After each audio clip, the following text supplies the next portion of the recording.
creio que é só isso. Vamos lá para Lucas, capítulo 16. Eu tenho estudado, nós temos aqui compartilhado Romanos, né? E eu disse que essa semana nós iríamos falar sobre a vinda de nosso Senhor Jesus Cristo. Só que antes de falarmos aí da segunda vinda, eu quero tratar deste tema que é muito importante, que é justamente também a morte. E não a morte de Cristo, sim a nossa morte. Porque a morte ela é certa para todos nós. O problema é que muitas vezes o homem, ele acha que ele é uma espécie de Deus, né, que ninguém pode pará-lo, que ninguém pode detê-lo. Inclusive muitos acham que eles vão viver aí por toda a eternidade no sentido de que eles são deuses, né? Que eles tudo podem, que eles não precisam de um Deus, que eles não precisam de um Salvador, que eles não precisam de um Messias, que eles são bons e fortes o bastante para enfrentar tudo e todos. Só que a Escritura nos mostra que a vida ela é muito breve. A brevidade da vida, como o autor de Eclesiastes vai nos descrever no capítulo 12, a brevidade da vida. E assim é a existência humana. Deus nos criou e Deus colocou a eternidade dentro do homem. É o que a Escritura nos mostra. Só que este período que nós vivemos aqui, 70, 80 ou até 100 anos para alguns aí, até um pouquinho mais, que são beneficiados e abençoados aí por viverem um pouco mais, o que é 100 anos, 110 anos comparado com a eternidade? Não é nada. 100 anos comparado com a eternidade não é nada. Mas esses 100 anos que Deus nos concedeu ou nos concede, vai fazer total diferença aonde você vai passar a eternidade. Porque nós fomos criados para a eternidade. Nós somos seres imortais, ou seres espirituais, seres criados para vivermos a eternidade, seja ela em tormento ou seja ela conhecendo a Deus. E esta é a mensagem que deve ser pregada constantemente, que é a mensagem do céu e do inferno. E é uma mensagem que tem sido extinguida na maior parte dos púlpitos evangélicos em nosso país. Hoje pouco ou nada se fala sobre esta doutrina. O que vem após a morte? Jesus foi uma das pessoas que mais tratou sobre a eternidade. E você verá ao longo das próximas ministrações exatamente isso. Jesus foi aquele que tratou com muita frequência e ele mostrou como vai ser. O que haverá após a morte? O que aguarda o homem? E ele disse que há só dois caminhos: o céu ou o inferno. Ou conhecer a Deus por toda a eternidade, ou viver debaixo da ira de Deus por toda a eternidade. Não há outro caminho. Mesmo que falsas denominações, falsas religiões prometam que haverá um meio termo onde todos terão os seus pecados ali purificados, mesmo que viveram uma vida distante de Deus, aonde não queriam a Deus, que haverá um período onde orações, rezas serão levantadas em prol daquela vida, e então no final das contas vão terminar tudo com pizza e guaraná. Ou seja, todo mundo vai ser salvo, não haverá problema algum. E isso sim é uma injustiça. Algumas pessoas acham que o inferno é injusto. A existência de um inferno é injustiça. Injusto seria se não houvesse inferno. E aí sim seria uma injustiça. Então é claro que é o que estará aqui diante de nós. Lucas capítulo 16, verso 19, por favor.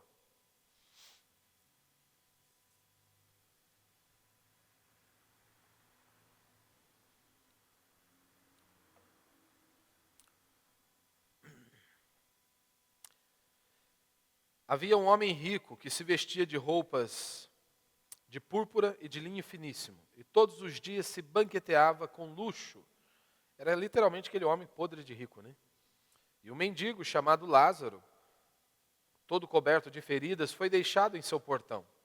E desejava comer das migalhas que caíam da mesa do rico. E até os cachorros vinham lamber-lhes as feridas. Quando o mendigo morreu, foi levado pelos anjos para junto de Abraão. O rico também morreu e foi sepultado. No inferno, em meio aos tormentos, o rico ergueu os olhos e viu de longe Abraão e Lázaro junto dele. E clamando disse: Pai Abraão, tem misericórdia de mim, envia-me Lázaro, para que molhe na água a ponta do dedo e me refresque a língua, pois estou atormentado nestas chamas. Abraão, porém, disse: Filho, lembra-te de que em tua vida recebeste bens, mas Lázaro, por sua vez, recebeu males. Agora ele está aqui consolado e tu atormentado. Além disso, há um grande abismo entre nós e vós, de forma que os que quisessem passar daqui para vós não poderiam, nem os daí passar para nós. Então ele disse: Eu te imploro, ó Pai, que mandes a minha família, a família de meu pai, porque tenho 5 irmãos. Manda-o para os advertir, a fim de que eles também não venham para este lugar de tormento. Abraão lhe disse: Eles têm Moisés e os profetas, que os ouçam. Ele respondeu: Não, pai Abraão, se alguém dentre os mortos for falar com eles, eles irão se arrepender. Abraão, porém, lhe disse: Se não ouvem Moisés nem os profetas, tampouco acreditarão, mesmo que alguém ressuscite dentre os mortos. Amém.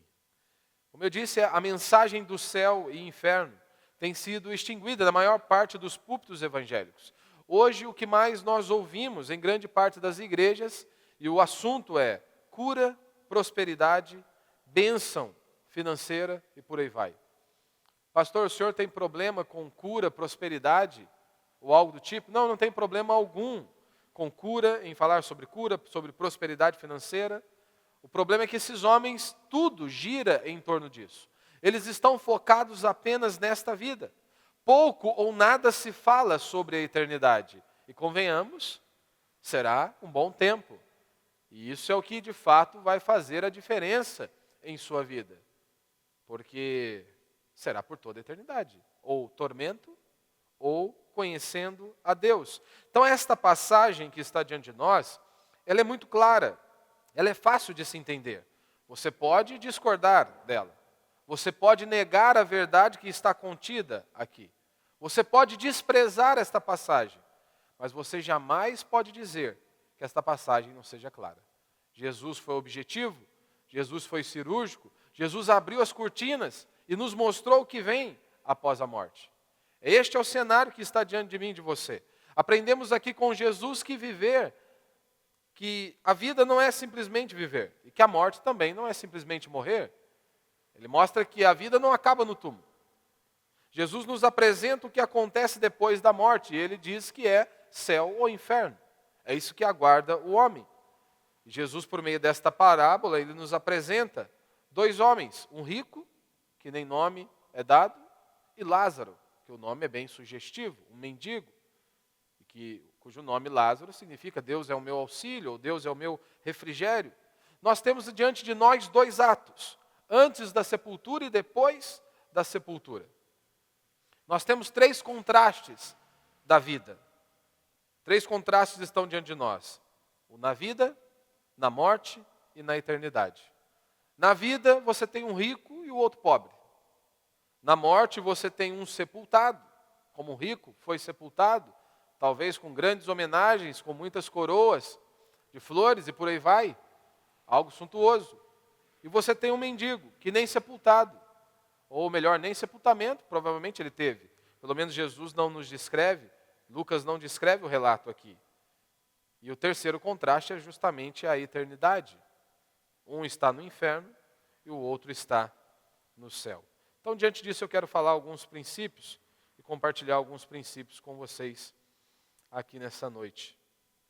Que nós possamos aprender com a palavra do Senhor. A pregação moderna, de grande parte dos líderes religiosos ou do pastor coach, é justamente uma pregação para você se sentir bem. Ele está preocupado apenas com isso. Uma pregação que te ensine a como ganhar dinheiro nesta vida, a como prosperar financeiramente.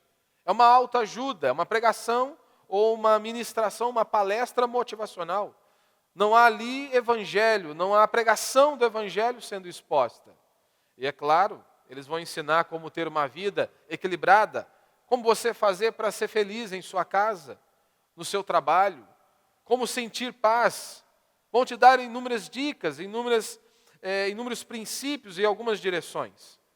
E é claro que, assim como João, ele diz de maneira muito clara, olha, eu oro por vós, para que seja próspero, para que vocês prosperem, assim como a vossa alma é próspera. Esta é a nossa oração. Eu oro pela tua prosperidade, pela tua família, mas acima de tudo eu oro pela sua salvação, mesmo que isso lhe custe tudo. E hoje, infelizmente, é o contrário. Muitos pastores, eles estão preocupados apenas com uma prosperidade financeira, para que aquela pessoa rompa financeiramente. E não importa se ela está indo rumo ao inferno com muito dinheiro no bolso, mas desde que ela seja uma pessoa de sucesso, ou pelo menos considerada uma pessoa de sucesso, ele acha que ele fez o trabalho dele e está tudo certo. Quando nós lemos o Evangelho de Lucas, e eu já preguei aqui o Evangelho de Lucas, você se lembra que logo no início, Lucas ele escreve para um homem chamado Teófilo, possivelmente ali uma pessoa importante, porque Lucas se dirige a ele dizendo, excelentíssimo Teófilo.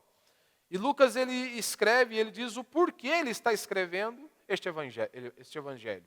E ele diz, olha, eu te escrevo este evangelho, ó Teófilo, para que você tenha o quê? Dinheiro.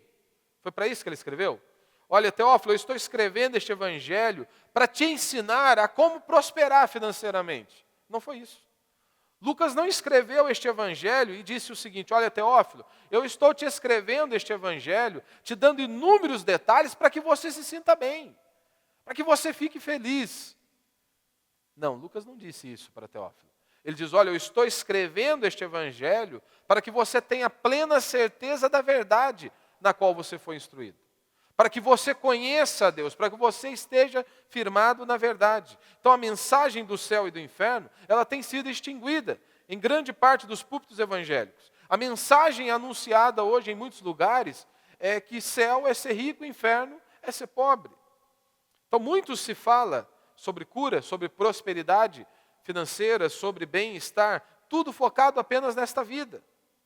Pouco ou nada se fala sobre a eternidade.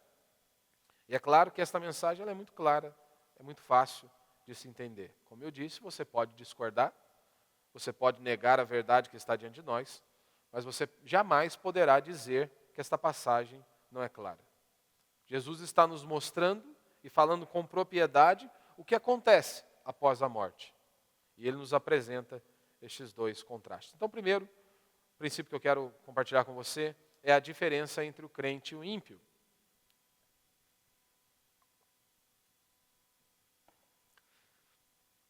Você vê que o rico, ele está sendo descrito ali que era um homem com muito poder, com muitas posses, né?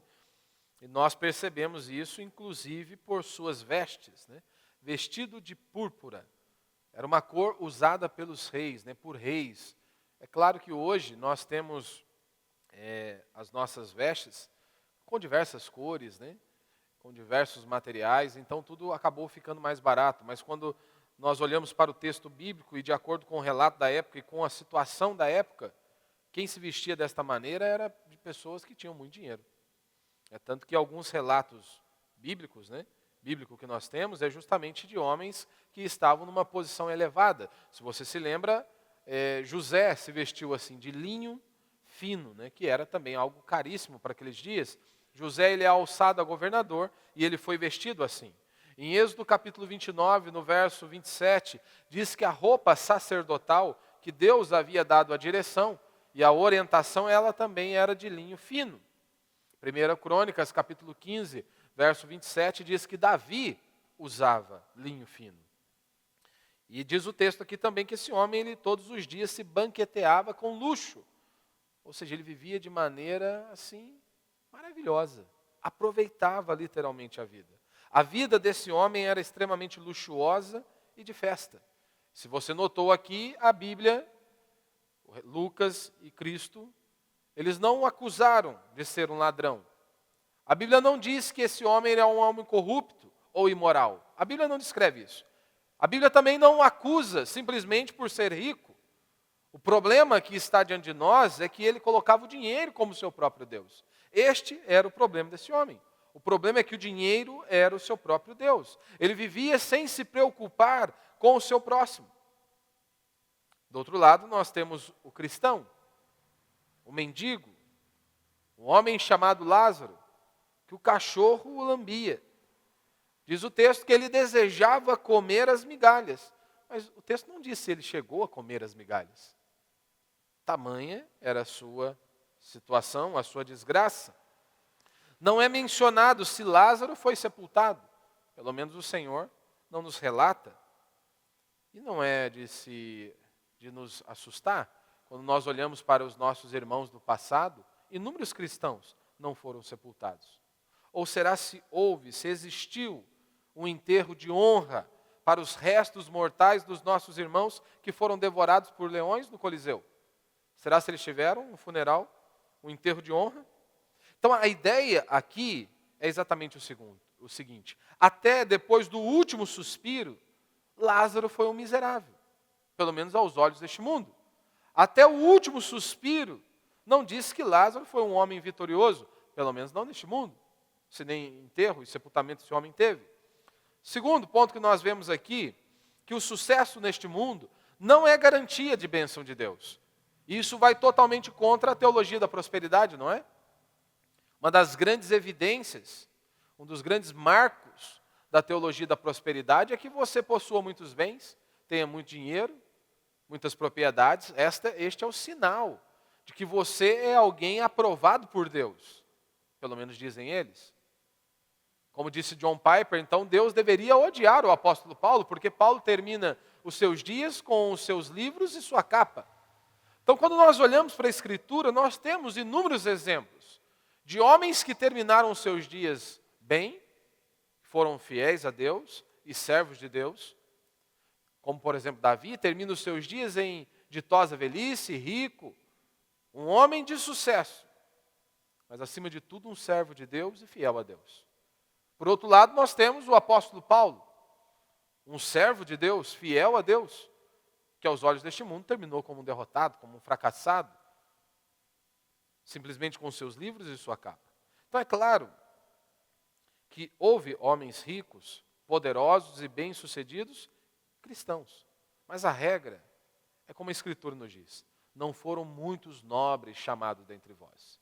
Não foram muitos ricos, são poucos ricos, Jesus disse, né? Poucos ricos entrarão no reino dos céus. Por conta do dinheiro? Não, porque o dinheiro se tornou o seu Deus. O dinheiro tornou-se um Deus. Então os fariseus, eles eram gananciosos. Eles achavam que o dinheiro era a prova de quem era aprovado por Deus, de que era abençoado por Deus. Se você se lembra, em Lucas capítulo 12, verso 15, Jesus foi categórico ao dizer: e disse ao povo, cuidado, evitai todo tipo de cobiça, pois a vida do homem não consiste na grande quantidade de coisas que ele possui. Ou seja, a vida de um homem não se mede pela quantidade de coisas que ele possui. E aqui você vê grandes pastores, inúmeros pastores, indo totalmente contra o ensinamento das Escrituras. Eles estimulam as pessoas a buscarem a riqueza. Quando a Escritura diz, olha, não busque a riqueza. Aquele que busca ficar rico, peca. Porque ele vai cair nos próprios desejos. Ele, se preciso for negar a verdade, se preciso for abrir mão dos princípios da palavra de Deus para que ele obtenha o dinheiro, ele vai fazer isso. E é por isso que a Escritura condena. Então, há determinadas diferenças na vida do ser humano, como, por exemplo, as roupas, a comida e a posição social, que elas não revelam quem de fato nós somos. Então, há determinadas diferenças na vida do ser humano que é assim, que elas não revelam quem de fato nós somos. Então, nós não podemos ser medidos pela roupa que nós vestimos, pela casa que moramos, pela comida que comemos, pelo carro que andamos. Mas, infelizmente, hoje nós somos medidos assim. A sociedade mede desta maneira. Mas Cristo está dizendo que não é assim.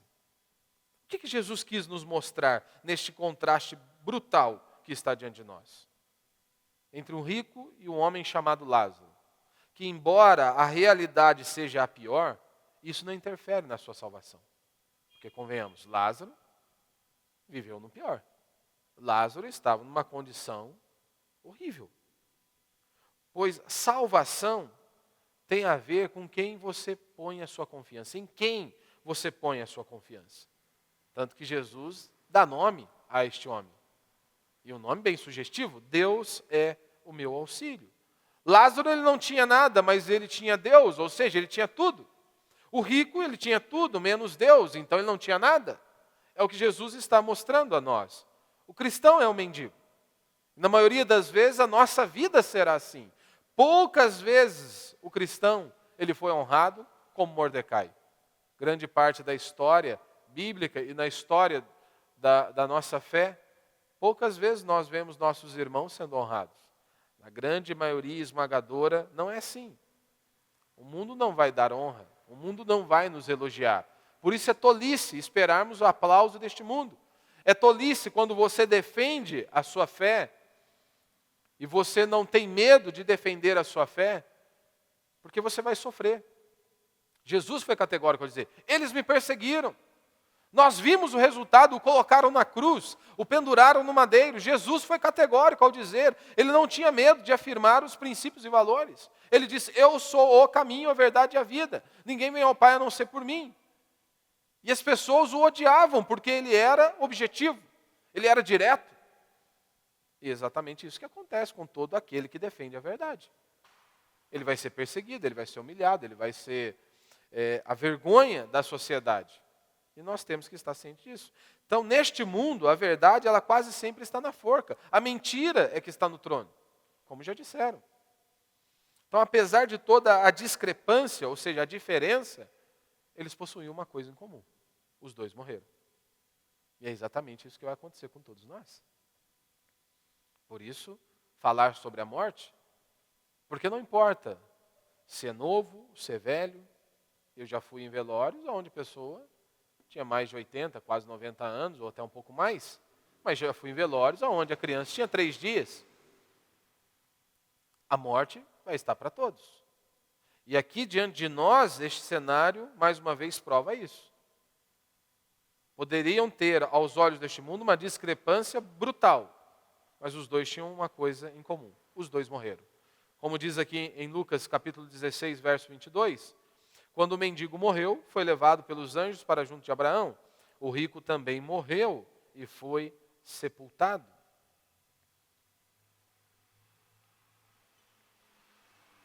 Imagine aqui. O rico foi sepultado. Quantos discursos, talvez, teve naquele funeral? Se você foi em funeral, você já percebeu ali que há muitas coroas, né? E aqui, só abrindo um parênteses, não é o tema da minha mensagem, mas para você ver, né, como que nós, seres humanos, somos tão difíceis, né? Nós sempre achamos que estamos ocupados demais para visitarmos alguém, seja um parente, um amigo, seja quem for. Ah, eu não tenho tempo, ou eu não tenho condições. Ah, porque dá 1 ou 2 horas de viagem. Não, eu não tenho condições. Como já disseram, né? Para aí e pensa. Não, eu hoje não tenho tempo, a vida está corrida, não consigo parar para fazer isso. E de repente o telefone pode tocar para você de madrugada. Aí diz para você, o fulano morreu. O que você faz? Você junta a família, arranca dinheiro de onde você não tinha e vai para o velório. Olha que situação. Não era mais fácil ter ido visitar a pessoa quando ela estava viva? Só que nós achamos que a morte não vai bater a nossa porta. Nós achamos que a morte não vai chegar em nossa casa. Que a morte não vai chegar àquelas pessoas que nós amamos. Nós achamos que somos fortes o bastante. E aqui, o que está diante de nós é exatamente isso. Talvez aquele homem recebeu muitos elogios. Né? Nós vemos que as pessoas parece que elas esquecem, né? Quando morre, todo mundo vira anjo, né? Todo mundo vira uma bênção, né?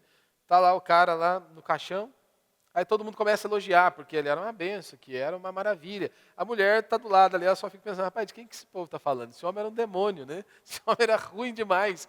Quem que era uma bênção? Quem que era não sei o quê? Virou um anjo depois que morre. E a frase célebre é qual? Fulano descansou. Será? Jesus está mostrando que não é simplesmente isso. Morreu, descansou? Será? Descanso é para aqueles que creem em Cristo, para aqueles que confessaram seus pecados e creram em Cristo. É isso que Jesus está mostrando.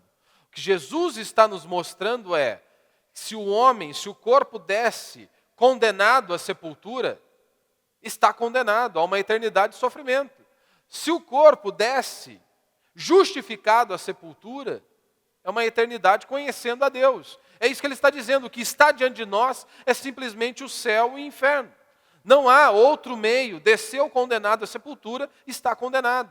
Não importa se o catolicismo romano vai dizer que vamos ter aí um purgatório, onde os seus pecados serão aí apagados e ponto final. No final das contas, todo mundo vai ser salvo, como alguns evangélicos têm flertado com essa ideia. Jesus disse que não. A maneira que você vive hoje vai determinar o amanhã. E a pergunta é, você está ciente disso? Você está ciente que um dia a morte vai bater à sua porta? Terceiro, nada pode ser mudado depois da morte. Verso 26. Além disso, há um grande abismo entre nós e vós, de forma que os que quisessem passar daqui para vós não poderiam, nem os daí passar para nós. Então ele disse, eu te imploro, ó Pai, que mandes a família de meu pai. E aí ele começa dizendo, é porque tenho 5 irmãos e por aí vai. Você notou? Ele pede alívio. Deus disse que não. Ele pede o alívio e a resposta é essa. Não vai ter. Porque há um abismo entre nós e vocês. Não dá para mudar de lado. Então essa ideia, depois da morte vai dar para resolver o problema. O autor de Hebreus, no capítulo 9, verso 27, ele vai dizer o cenário. E como está ordenado aos homens morrerem uma só vez, vindo depois o juízo. Desceu o corpo condenado à sepultura, estará condenado a uma eternidade de sofrimento. Desceu o corpo justificado, estará justificado e passará a eternidade conhecendo a Deus. Então essa heresia, ela é destruidora. E sabe por que ela é destruidora? Porque ela faz com que pecadores e impenitentes morram em paz. Ou seja, no final das contas, podemos viver uma vida louca. Podemos viver aí perdidos, alucinados, que no final das contas todo mundo vai ser salvo. Que no final das contas vai dar certo para todo mundo. Todo mundo vai aproveitar a vida. Não, isso aqui é uma advertência para mim e para você. Se você estiver aqui hoje ouvindo a palavra de Deus, se você não se arrependeu dos seus pecados, se você não crê em Cristo, se você não confessou a Cristo, a ordem é arrependa-se agora. Não adianta você viver de boa e achar que tudo vai ficar bem. Eu quero viver em meus pecados, para mim não existe essa ideia de céu e inferno. Ótimo, paga para ver. Só você pagar para ver. Porque é isso que muitas pessoas dizem, não, esse negócio de céu e inferno, isso aí é que os pastores falam para segurar as pessoas na igreja. Paga para ver, é simples. Paga para ver. Se não existe céu e inferno, é só pagar para ver. Então não se esqueça, um dia a morte vai chegar para você. E depois da morte vem o juízo. E ninguém vai escapar desse juízo. Não haverá STF. Ali você estará diante do juiz de toda a terra. O Rei dos Reis, o Senhor dos Senhores. Não haverá um corrupto ali ao qual você possa tentar fazer uma negociação. Você estará diante do Rei dos Reis, do Senhor dos Senhores. Quarto, não haverá uma gota de misericórdia, não é? Como diz aí no verso 24. E clamando disse, Pai Abraão, tem misericórdia de mim, envia-me Lázaro, para que molhe na água a ponta do dedo e me refresque a língua, pois estou atormentado nesta chama. Ou seja, molhar a ponta do dedo para refrescar. A resposta é, não vai ter. Não haverá uma gota de misericórdia. Desejarão as migalhas, mas eles não terão. É isso que Jesus está mostrando aqui. Em Daniel capítulo 12, vai descrever que naquele dia uns serão levantados para a vida eterna e outros para a vergonha e horror eterno. Quinto ponto que nós vemos aqui também é que os mortos, eles estão conscientes, não é? Os mortos estão conscientes. Há sempre essa pergunta, né? Os mortos estão conscientes? Onde eles estão? Jesus está mostrando que os crentes estão com Cristo. O ímpio no inferno. Ele diz, hoje mesmo, né? Se você se lembra lá, o ladrão ao lado da cruz, que ele clama ao Senhor, se arrepende dos seus pecados. O que Jesus diz para ele? Hoje mesmo estarás comigo no paraíso. Paulo, ao descrever a morte, ele diz, para mim o morrer é estar com Cristo. Pastor, mas a Bíblia não fala que os crentes estão dormindo? Sim, é um eufemismo, é uma figura para retratar que a morte não é o fim para o crente. A morte é simplesmente um até amanhã, um até breve. Pelo menos deveria ser isso para nós. Porque o que você acha que manteve os cristãos de pé? Diante do Coliseu, diante da morte, diante de inúmeras ameaças. Porque eles tinham essa certeza. Assim como Deus ressuscitou Cristo dentre os mortos, E assim como Cristo garantiu à sua igreja, aquele que crê em mim, mesmo que morra, viverá, eles tinham a confiança que um dia eles estariam com Cristo. Assim como Deus ressuscitou Cristo dentre os mortos, um dia eles também estariam com Cristo por toda a eternidade. Então a morte para nós não é o fim. A morte é simplesmente um passaporte para a verdadeira vida, para a eternidade. Aqui Jesus está mostrando que eles têm consciência. Eles estão conscientes e estarão por toda a eternidade. E eu sei que aqui algumas pessoas acham que quem manda no inferno é o diabo, né? Não, quem manda no inferno é Deus. É Deus. Como já disseram, não há 1 centímetro quadrado que o Senhor não diga, que o Senhor diga, isso aqui não é meu. Tudo pertence a Ele. Tudo é dele.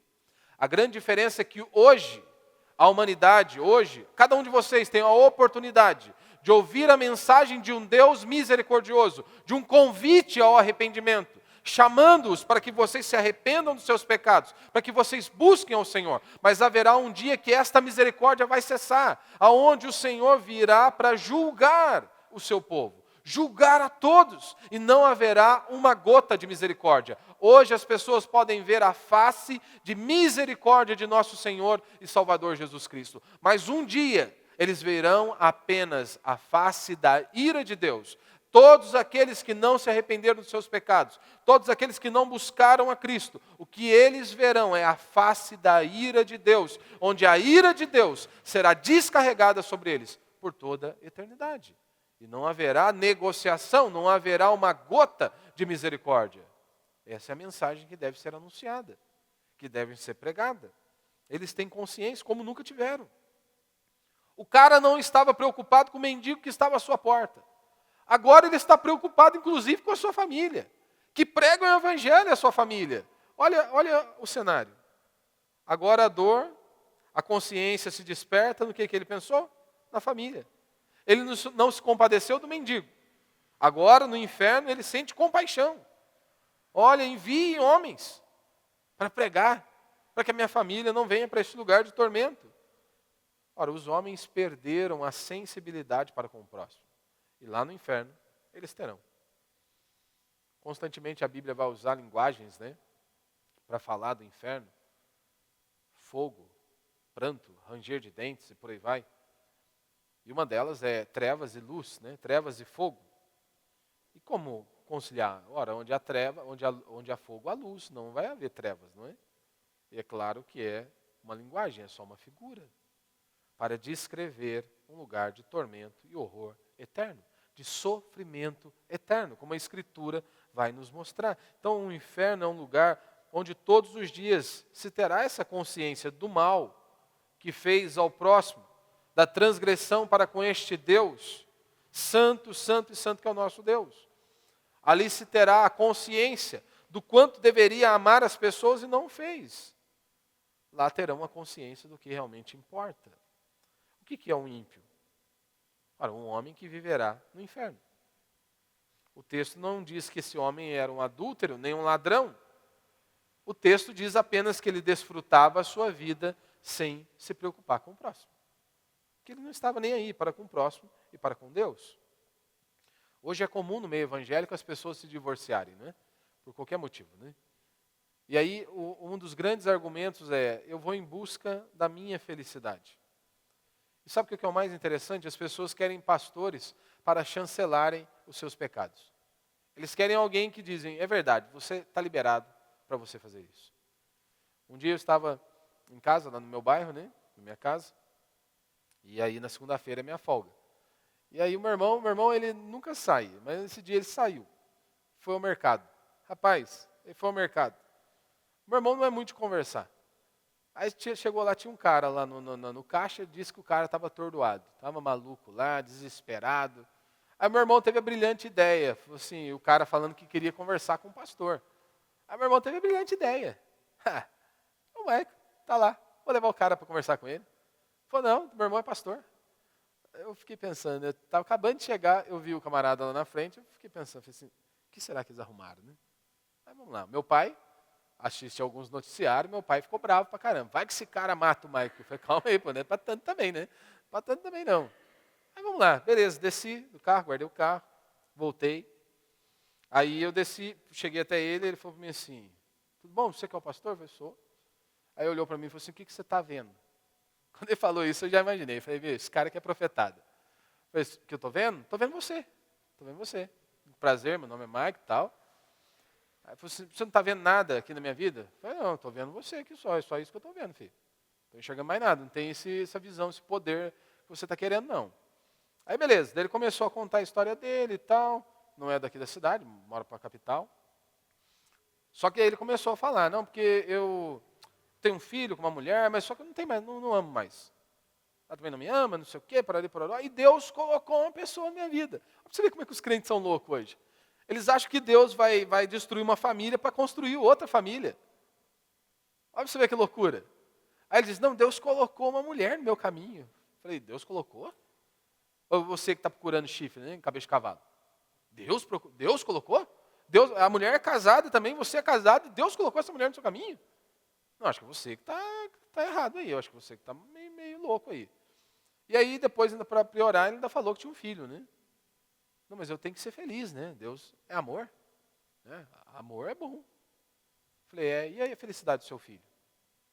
Você não está preocupado? Não, mas e a minha? Tá, e a do seu filho? Responde para mim. Os pais são as pessoas que os filhos mais amam. Imagine um filho olhando para aquelas duas pessoas que ele mais ama, brigando. Problema conjugal é difícil, se nem os adultos muitas vezes conseguem lidar, imagina uma criança lidar com uma situação dessa. Mas resumindo a história, o que ele queria é que eu lhe desse um aval para o seu pecado. Aí depois de tudo, de descer a porrete nele da palavra, né? Pá. Daí ele falou para mim assim, mas tem uma igrejinha ali na frente, né? Tem um pastor lá, né? Eu falei, tem. Vai lá que talvez ele vai falar o que você quer ouvir, talvez ele vai te dar a chancela aí para o seu pecado. Mas por quê? As pessoas querem viver as suas vidas do jeito que eles entendem. Esquecem dos seus compromissos que um dia foram assumidos diante de Deus e diante de pessoas. Não querem honrar os seus compromissos. Eles estão em busca apenas da própria felicidade. Sexto, né, nós temos aqui a pregação do Evangelho. O texto diz que eles tinham, né? A resposta é, eles têm Moisés e os profetas. Envie alguém dentre nós, dentre os mortos, para que eles ouçam. A resposta é, não. Eles têm Moisés e o profeta, e os profetas, eles têm a palavra de Deus. Não, mas envie alguém dentre os mortos, que assim eles vão terem as suas consciências despertadas. Se alguém dentre os mortos vier até eles, eles vão ter os seus olhos abertos. Meu irmão, se ouvir a pregação não gera fé, nem mesmo o morto ressuscitado vai gerar. É a pregação do Evangelho. Como Paulo diz em Romanos capítulo 10, a fé vem pelo ouvir a palavra de Deus, ouvir as Escrituras. Como Paulo vai dizer em 1 Coríntios, aprove Deus salvar os que creem pela loucura da pregação. Pela loucura da pregação. Mas as pessoas dizem, se houvesse um sinal, eu iria crer em Deus. Isso é mentira. Isso é mentira. Israel viu o mar vermelho se abrindo. Diz o texto que eles creram? Não. Foram incrédulos. Pastor, mas se o morto ressuscitasse hoje, fulano viria para a igreja, eles se converteriam? Não. Lázaro ressurgiu. Eles se converteram? Não. Queriam matá-lo. Deus enviou o próprio filho. O que eles fizeram? O mataram. Então é uma loucura que Deus salve por meio de um Davi com uma pedra na mão. É loucura. É loucura que Deus salve ou guarde o seu povo por meio de 300 homens. É loucura também que por meio de homens, Deus leve a sua mensagem, leve a escritura. E é claro, aqui eu estou excluindo os falsos profetas, né? Os pilantras e os safados que dizem falar em nome da fé. Eu estou falando daqueles servos verdadeiros, mas que continuam sendo homens, que continuam sendo falhos, que, é claro, buscam melhorar a cada dia, mas somos debilitados. Você olha para a Escritura, você tem Moisés, você tem os apóstolos, você olha para a história da igreja, homens que tiveram grande influência, como por exemplo Lutero. Lutero tinha alguns probleminhas, algumas ideias, alguns pensamentos, inclusive o seu temperamento. As pessoas questionavam, porque era um homem parece meio esquentadinho. Então nós somos limitados. Mas as pessoas querem dizer, não, mas se fosse o pastor fulano de tal, eu estaria ali. Se fosse na época de Jesus, eu o buscaria. Não buscaria. Não buscaria. Não estaria ali. E aí a palavra de Deus nos mostra, né, em Coríntios, capítulo 4, verso 7, o seguinte: o tesouro foi colocado em vaso de barro, para que a glória seja toda de Deus. Então nós não somos nada. Um pastor, um líder religioso, ele não é nada. Nós somos simplesmente uma voz. Simplesmente uma voz. Então, meu irmão, não haverá anjos, nem mortos ressuscitando. Então, contente-se com pregadores falhos, ou acostume-se com o calor do inferno. Essa é a grande mensagem. Não haverá anjos, nem mortos ressuscitando. Contente-se com pregadores falhos, homens que temem a Deus, que buscam o Senhor, ou acostume-se com o calor do inferno. E por último, para a gente encerrar, a glória dos cristãos, né? Renatão, vou lidar comigo. Foi a última gota, literalmente, aqui. Obrigado. Como eu disse o nome, né? Deus é o meu auxílio, Deus é o meu socorro. Mas diante de toda essa miséria, o crente ele tem nome. O ímpio é só descrito como rico. Rico. Diz o texto que Lázaro queria comer as migalhas, comer da migalha do rico. Agora o cenário inverteu. O rico deseja a migalha de Lázaro. O crente não tem enterro, mas ele tem os anjos o guiando para a glória. O ímpio tem enterro, mas só o enterro. Obrigado. Muitos dizem, né? Não importa como você começa, mas sim como você termina. Será? Será se essa afirmação é verdadeira? Não importa como você começa, mas como você termina? Lázaro começou mal. Provavelmente terminou mal. Pelo menos neste mundo. Jesus, olhe para Jesus. Jesus nasceu entre os bichos. Morreu entre dois ladrões. Mas há uma grande diferença. Se esta frase fosse verídica, né? Não importa como você começa, mas como você termina, tanto Lázaro quanto Jesus, parece que o cenário foi ruim. Então não importa onde você começa, e muito menos onde você termina. Importa onde você vai ressuscitar. Se é por tormento eterno ou para a glória eterna, para a vida eterna, conhecendo a Deus. Então quem tem Cristo, não importa quão sofrida a vida seja. Não importa quão difícil a vida seja, ele sempre é abençoado. O cristão sempre é abençoado, não importa a circunstância a qual ele viva. Não importa qual seja o cenário que você esteja vivendo. O cristão sempre é abençoado. A pergunta é, né? Quanto tempo vai durar aí o inferno? Será se é literal? Será se haverá um sofrimento eterno? Tenta a sorte. Duvida, tenta a sorte. Paga para ver. Paga para ver. O nosso problema é que nós somos presos ao tempo. Nós não conseguimos. Quando se trata de eternidade, nós não temos noção. Porque, por exemplo, um ano, 365 dias, né? Se você tirou um dia deste ano, já deixou de ser um ano. Não é mais um ano completo. Mas, e se você tirar um ano da eternidade? Continua sendo eternidade. E se tirar 1000 anos da eternidade? Continua sendo eternidade. O nosso problema é que nós não conseguimos lidar muito bem com essa situação, né? Com essa condição de tempo e eternidade. Então, mas é bastante tempo. E a pergunta é, como escapar do inferno?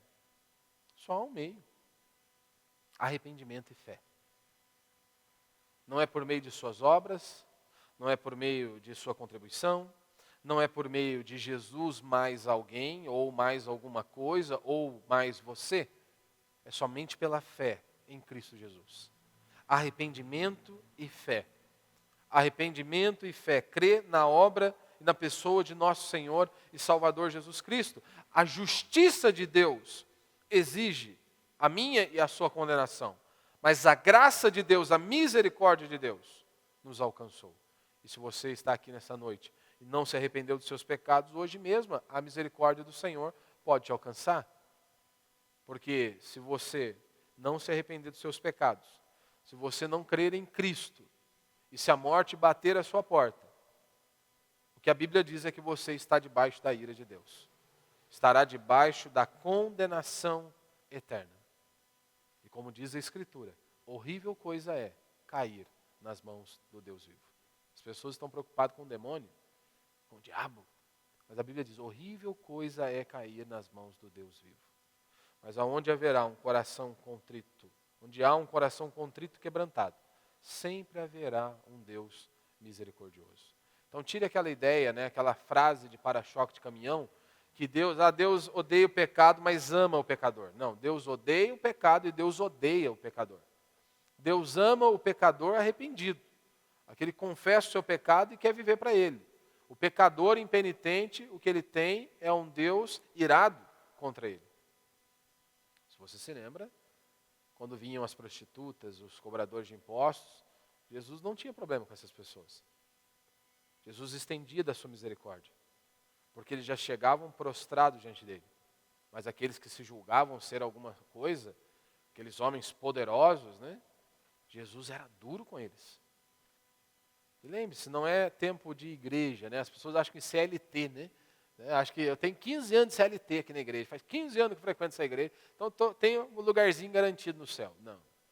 Se não houver arrependimento e fé, se não houver um novo nascimento, você pode frequentar aqui ou qualquer outra igreja por 15, 20, 30 anos e vai para o inferno mesmo assim.